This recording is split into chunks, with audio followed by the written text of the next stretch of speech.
سورہ بنی اسرائیل کی آیت نمبر 36 ہے، جو 10 کمانڈمنٹس آئی ہیں ان میں سے 9th کمانڈ ہے، وَلَا تَقْفُ مَا لَيْسَ لَكَ بِهِ عِلْمٌ إِنَّ السَّمْعَ وَالْبَصَرَ وَالْفُؤَادَ كُلُّ أُولَٰئِكَ كَانَ عَنْهُ مَسْئُولًا۔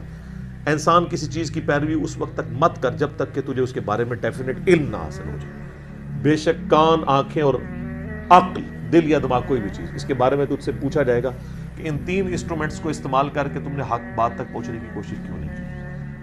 تو مجھے بتائیے، کیا ریویلڈ نالج میں جو کتاب و سنت کا علم ہے یا ایکوائرڈ نالج میں کہیں یہ بات ملتی ہے، یہ والی کہانی کہ روحیں واپس آ جاتی ہیں؟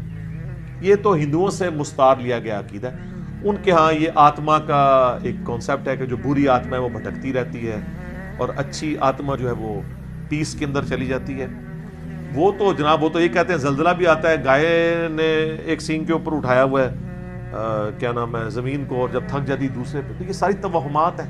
کالی بلی راستہ کاٹ دے، نحوست ہے، توہمات ہیں۔ جوتی پہ جوتی چڑھ جائے، سفر لکھا ہوا ہے، توہمات میں سے ہے۔ کوا گھر کے منڈیر پہ بولے تو کوئی مہمان آنے کا پیش خیم ہے، یہ سب توہمات ہیں۔ رات کے وقت جھاڑو نہیں دے سکتے، ناخن نہیں کاٹ سکتے، اتنی تہمت پرستی جو ہے وہ چل رہی ہے ہمارے معاشرے کے اندر۔ چونکہ ہم لوگ ہندوؤں کے ساتھ رہے ہیں، لہٰذا یہ ساری باتیں وہیں سے آئی ہیں کہ روحیں واپس آ جاتی ہیں گھروں میں۔ کوئی روحوں نے ادھر آ کے کیا کرنا ہے؟ وہ تو سورۃ المطففین میں ہے کہ وہ علیین اور سجین کے اندر ہیں۔ نیک روحیں جو ہے علیین میں، بری جو ہے سجین کے اندر ہیں۔ ان کا اب اس دنیا کے ساتھ کیا لینا دینا ہے؟ ہر بندے کی ایک یونیک روح ہے، انڈیپینڈنٹ روح ہے، اس کا دوسرے کی روح کے ساتھ کوئی تعلق نہیں ہے۔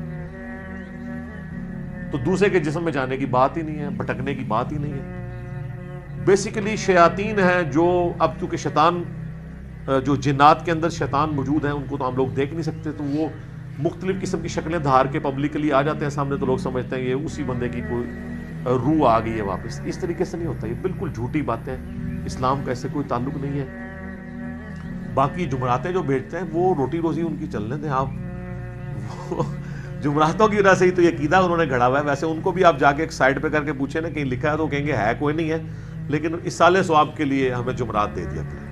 تو ٹھیک ہے، میت کی طرف سے صدقہ ہو سکتا ہے، میرا تو اس کے اوپر لیکچر ریکارڈڈ ہے، مسئلہ 74، میت کی طرف سے صدقہ اور خیرات کا ثواب اسے ملتا ہے۔ صحیح مسلم میں حدیث ہے کہ میت کو 3 اعمال کا ثواب پہنچتا ہے۔ نمبر 1، علم کی بات جو اس نے اپنی زندگی میں کی، اس کے مرنے کے بعد بھی اسے ثواب ملے گا، جیسے امام بخاری امام مسلم کو مل رہا ہے۔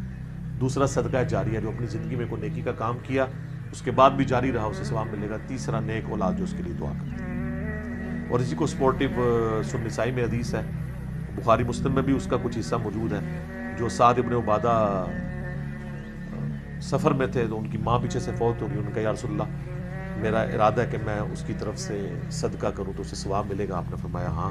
تو انہوں نے کنواں کھدوا دیا اور اس کا نام ہی پڑ گیا یہ ام سعد کا کنواں۔ تو وہ صدقہ اور خیرات کریں، مولویوں کی روٹی روزی لگا کے رکھیں، لیکن باقی ان سے زیادہ حقدار آپ کے غریب رشتہ دار ہیں، غریب ہمسائے ہیں۔ مولوی تو یقین کریں آلموسٹ روزانہ ہی چھوٹا گوشت کھا رہے ہوتے ہیں، وہاں لوگ بکرے دے کے جاتے ہیں۔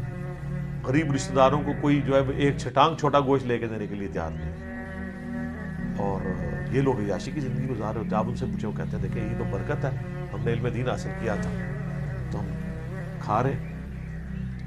البتہ صحیح بخاری اور صحیح مسلم میں اشارتاً موجود ہے روح کا لوٹنا اس حوالے سے کہ وہ قبر کے اندر، جیسا کہ برزخی معاملہ ہمیں نہیں پتا، کہ جب مردے کو دفنا کے جاتے ہیں تو جانے والوں کے قدموں کی آہٹ بھی سنتا ہے، تاکہ اس کی حسرت میں اضافہ ہو اگر بدکار ہے، اور نیکوکار ہے تو وہ خوش ہو جائے کہ میں اپنے مال اپنے ساتھ لے کے آیا تھا۔ وہ تو بخاری میں آتا ہے میت اپنی چارپائی پہ کلام کرتی ہے دفنانے سے پہلے، جن و انس کے سوا ساری مخلوقات سنتی ہے، کیونکہ وہ مکلف ہے نا، شریعت کے مکلف ہے نا، اور اگر یہ سن لیں تو بے ہوش ہو جائے۔